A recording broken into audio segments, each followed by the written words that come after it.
Bom dia. Bom, pessoal,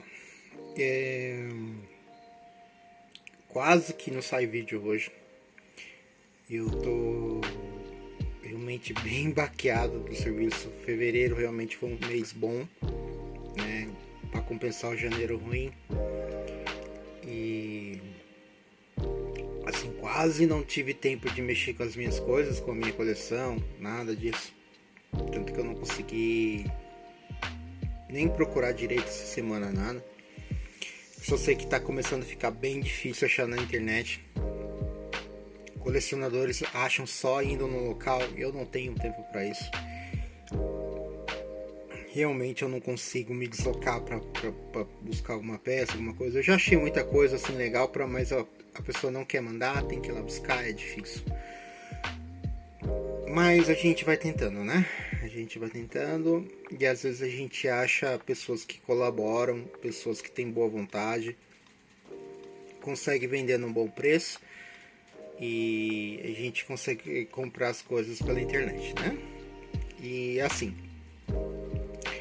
eu já tinha feito vídeo dessa daqui, tá? Que é a Matrox G400 com 16 GB, 16 megas, tá? E essa daqui me chegou recentemente, que é o mesmo chip, mesma placa. Só que essa daqui, ela era feita para dual monitor, tá? Ela tinha duas saídas para dois monitores. E qual é a diferença dessa para essa? Essa daqui tem 32 megas, essa tem 16.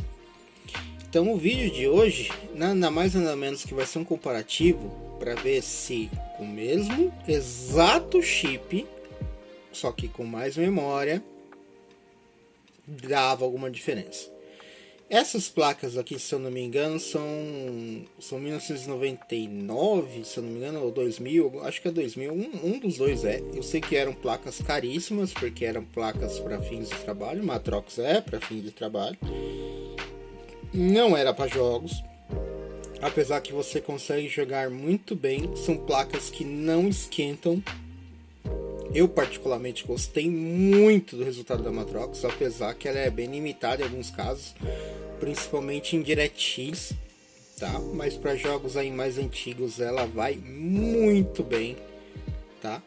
E eu quero ver se em termos o dobro de memória por causa do dual monitor faz diferença, né? Sendo o mesmo projeto, o mesmo chip, mas com dobro de memória. Esta placa aqui eu sei que na época era caríssima. Matrox era uma coisa só para fins de empresa, para AutoCAD, para Photoshop, para essas coisas. Não era placa que o pessoal comprava para jogar, mas todavia dá para se jogar com elas. Jogava-se muito bem, um driver muito estável, tá? E a gente vai ver aí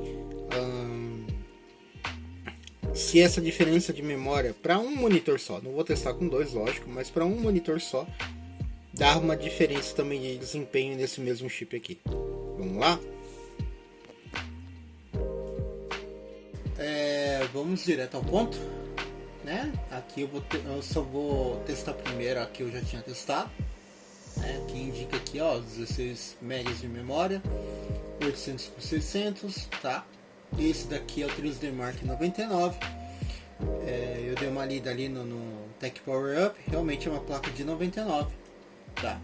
Aqui eu só vou deixar os testes de overall performance. E, bom, eu já exibi esse benchmark, eu não vou exibir ele novamente, eu só vou direto ao resultado para poder ir para outra placa. Já a gente volta. Tá aí o resultado. Eu vou marcar aqui no bloco de notas.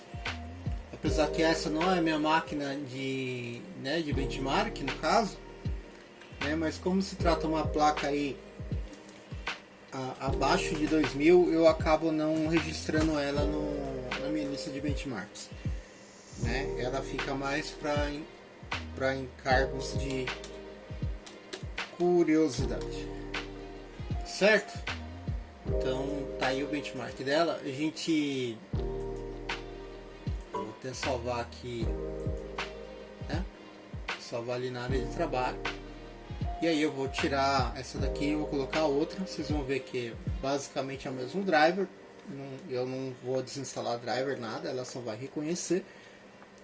E ela vai vir com mais memória e a gente vai ver se realmente dá uma diferença. Vamos lá?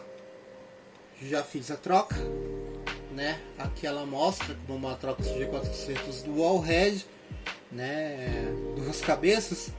Parece o G-Cassette, mas não é. Justamente porque seria para 2 monitores, e o fato de ela ser para 2 monitores, ela vem equipada com os 32 MB de memória, tá? Mesma resolução, não muda nada, é a mesma máquina, é minha máquina de teste de placas de vídeo mais antiga, que é o Pentium 2, tá? É um Pentium 2 400 com 256 de memória, chipset VIA, uma Sound Blaster 64, né?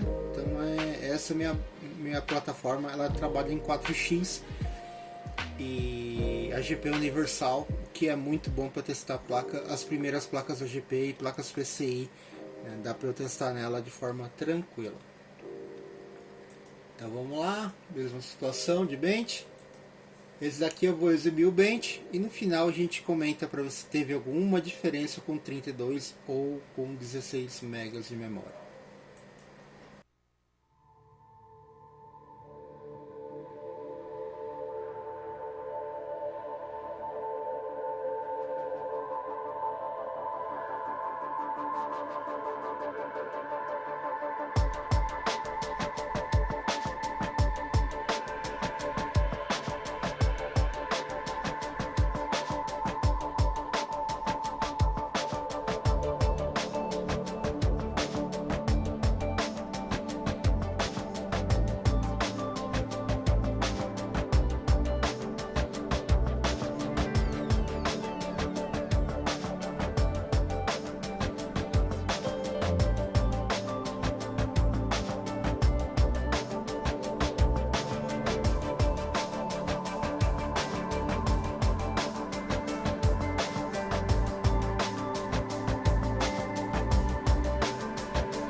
Tá aí o resultado.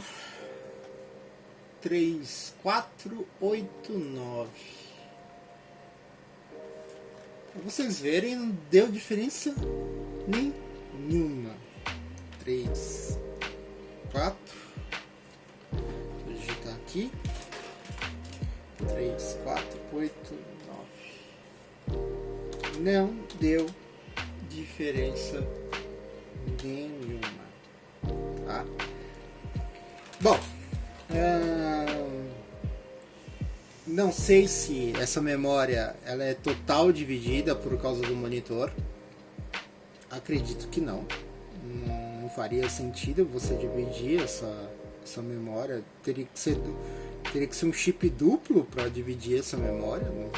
Não é o caso, é um chip único. Mas o que me parece é que a diferença da memória não resulta em nada de uma placa para outra, né? Mesmo ela marcando os 32 megas ali, ela só iria dar um fôlego a mais para você usar em dual monitor. O chip em si, ela não se aproveita em nada o fato de ela ter os 32 megas de memória versus a outra que tem apenas 16, que é para um monitor só. Então, fica aí a curiosidade. O poder de fogo do chip, muitas vezes né, o pessoal calcula aí também junto com a quantidade de memória, mas neste caso específico de placas desta época não fazia diferença nenhuma você ter o dobro de memória. Esse dobro de memória só vai ser usado realmente para na ajuda aí de abrir 2 monitores, o que na época era algo bem difícil de se fazer, né? Não era todo mundo que poderia ter um computador com 2 monitores ao mesmo tempo. Era coisas assim, mais para realmente para fins de trabalho, bolsa de valores também se precisava muito desse tipo de placa. Mas para o usuário comum e para quem quer jogar não fazia diferença nenhuma, né? Na verdade, até hoje, a diferença de memória, assim, a não ser se for da tecnologia, por exemplo, né, em placas mais modernas, tipo DDR3, GDDR5, essas coisas, aí sim a diferença ela se faz mais gritante, mas às vezes a quantidade de memória não dá uma diferença ou uma diferença grande, ou simplesmente não dá uma diferença. Foi o caso daqui, ela não deu diferença nenhuma. O que se demanda mais é o chip, então o chip é o mesmo. A única diferença é que essa daqui ela tem os 32 megas de memória, mas essa é uma memória que não vai ser nem utilizada direito pelo chip para um processamento gráfico, mas sim para não dar gargalo em abrir múltiplas coisas ao mesmo tempo. Então é isso, pessoal. Fica a curiosidade. Eu pensava que iria dar alguma diferencinha, mas realmente a diferença foi nula, nada, nothing. Então, realmente fica na coleção. É um modelo diferente, né? Então, eu peguei ela junto com a última placa que eu comprei, que é a 3650. Fiz aí um packzinho para pegar as duas ao mesmo tempo. E fica na coleção, eu acho legal os Matrox. Eu gostei muito de resultado de Matrox em relação para jogo, mas essa 16 megas para 32 megas nesta época realmente não fazia muita diferença, não fazia nada de diferença, porque o chip também não se aproveita dessa quantidade de memória. 32 megas naquela época era algo também bem surreal, né? Então é hoje como se fosse uma placa de vídeo com 32 GB de memória, né? É uma placa bem surreal mesmo. Então fica a curiosidade, né? No caso da Matrox não dá diferença nenhuma. Então é isso, comente. Quem conhece mais profundamente Matrox, eu gostaria que comentasse. A gente sempre aprende com os outros, eu sempre escuto os outros. Lógico, a gente com respeito, né? Sempre eu sempre vou ler e dar ouvidos às pessoas que tenham respeito, né? Sem falar coisas ruins. Se você tem mais experiência do que eu, meu, parabéns. Eu sempre falo, né? Tipo, eu vou escutar, a gente vai dialogar e sempre estou disposto também a aprender, né? Então fica aí, foi a minha curiosidade. Falei, nossa, 32 megas, o mesmo chip, vamos ver se dá uma diferença. Não deu diferença nenhuma, achei muito engraçado, mas esse é o caso da Matrox G400. Talvez no futuro eu consiga a G450, que é um chip melhor, né? Então talvez seja ou também um rebrand do G400 só com um pouquinho mais de hertz, não sei, teria que dar uma estudada, mas também ficaria legal na coleção. Bom, pessoal, é isso, é o vídeo de hoje. Desculpa não tá fazendo gameplay, realmente tá muito puxado, eu ando extremamente cansado, né? Cliente quer prazo, como sempre, e a gente sempre tenta fazer no prazo. Eu não consegui nem fazer Reels essa semana, então mas o projeto sempre vai continuar, né? Com um pouco de força que eu tenho, o projeto ainda vai continuar, tá bom? Obrigado, quem puder deixar o like agradeço, e até a próxima.